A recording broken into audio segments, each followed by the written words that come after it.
Heavy is the head that wears the crown. History's most successful monarchs ruled with a mix of responsibility and nobility, treating their status as both a blessing and a curse. And then there's this guy, the son and successor of Queen Victoria, known for her devotion to her husband Albert and the stereotype of rigidity associated with her time. King Edward VII might be the last person you would expect to get into all sorts of trouble. But Bertie was pretty good at it. From duels with Winston Churchill's father to an affair that may have killed his father, no debauchery was too debauched. So, today we're diving into the bizarre history of Edward VII, the dirtbag king who imploded his reign. But before we get started, make sure to subscribe to the Weird History channel. After that, leave a comment and let us know what other mad monarchs you would like to hear about. Okay, are you ready for Eddie? The future king was a ladies' man from a young age. So much so that his parents sent him to the army when he was 19. They'd hoped to knock some sense into their wild son, who couldn't seem to focus on his studies. So when Bertie's fellow soldiers snuck actress Nelly Clifton into his quarters, his father had something to say about it. An angry Prince Albert wrote to his son, "I knew that you were thoughtless and weak, but I could not think you depraved." You know, typical dad stuff.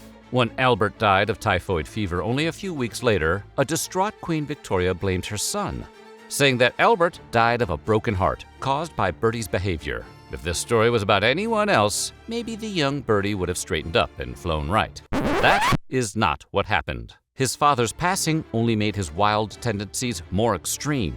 Clifton was not Bertie's only scandalous affair. Besides the countless French brothels he patronized, Bertie's conquest included actresses, pin-up girls, socialites, and even aristocrats. One affair resulted in Bertie being subpoenaed for the divorce of Sir Charles Mordaunt, 10th Baronet, after the baronet's wife confessed to a tryst with the then prince. Having your business aired out in court like that? Mordaunt, indeed.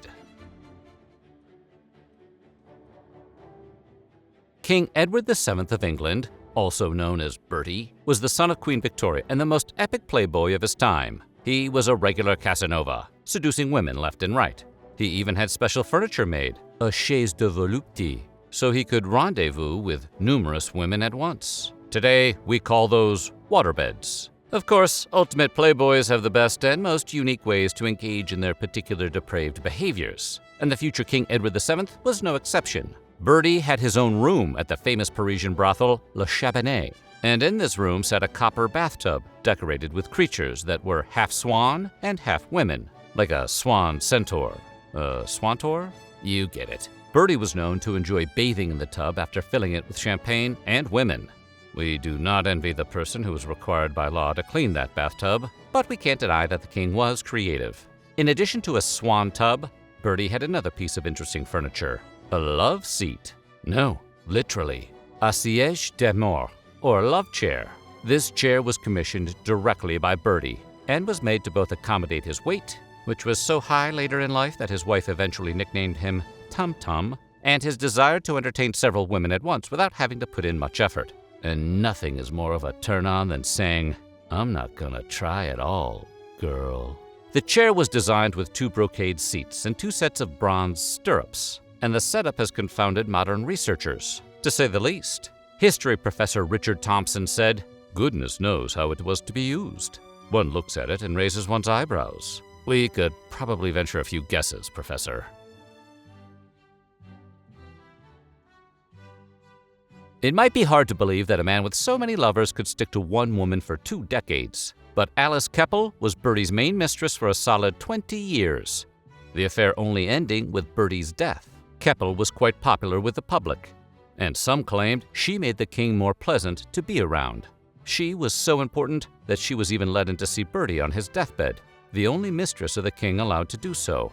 However, author Catherine Arnold claimed that this was not out of the goodness of Bertie's wife's heart, but rather because Kepple was banging on the gates of Buckingham Palace, making a scene and demanding to be let in. Given that all the primary sources have shuffled off to that great siège de mort in the sky, we'll never know for sure which version is true. Kepple's legacy lives on. She is the great-grandmother of Camilla of Cornwall, second wife to Prince Charles, who was Bertie's great-great-grandson. Camilla, notably, was the other woman for some time before Princess Diana and Charles's divorce. Apparently, royal scandals are genetic.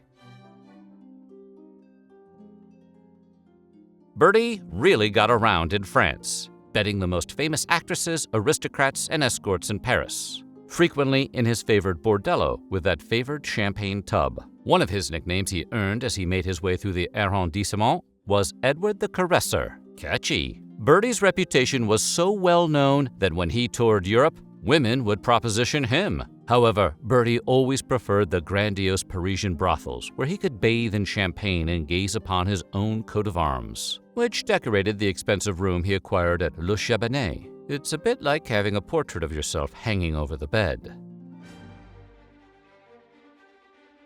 With so many high-risk affairs, Bertie was bound to get in trouble for at least one of them. Instead, he got in trouble for many of them. One of the women Bertie slept with was none other than Lady Randolph Spencer Churchill, a wealthy American girl and future mother of Winston Churchill. When her husband, Lord Randolph, caught wind of the affair, he tried to blackmail Bertie. The Playboy prince was so angry he challenged Lord Randolph to a duel, but he had either genuinely or conveniently forgotten that his father outlawed dueling, so the showdown never took place. The embittered Bertie resorted to banning Randolph and Jenny from society, which, again, may have been his plan all along. It's virtually impossible for even a skilled professional to psychoanalyze someone who died over 100 years ago, but it was pretty clear that Bertie had a lot of issues with his mother, Queen Victoria. And to be fair, much of the world had issues with Queen Victoria. Mother and son never quite got along. Victoria blamed Bertie for Albert's death, and she continued to mourn her husband for the rest of her life. According to Catherine Arnold, author of Edward VII, the Prince of Wales and the Women He Loved, all the women Bertie pursued were the complete opposite of his rigid, mournful mother.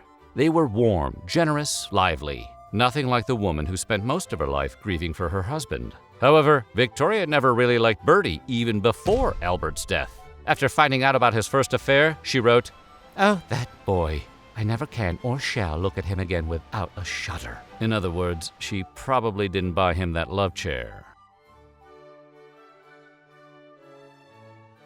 Besides his more bedroom-oriented interests, Bertie also had a penchant for just about every other kind of partying. He enjoyed drinking, smoking, and eating, all to excess. He wasn't called Tum Tum for nothing. The future king wasn't ashamed of his exploits either. At his coronation, he dedicated an entire pew in Westminster Abbey to his special ladies. Today, this seems unthinkable, but at the time, well, it was also unthinkable. Edward was seen as a boorish glutton, whom no one wanted to rise to power due to the shame he would bring to the crown. And yet, there were no other options. You didn't get to vote for the king. However, because of his lifelong habits of indulging in myriad vices, by the time he finally became King of England, he only survived long enough to stay on the throne for 9 years. Although, it probably felt a lot longer for everyone around him. So what do you think? Which story about King Edward's life was the craziest? Let us know in the comments below, and while you're at it, check out some of these other videos from our weird history.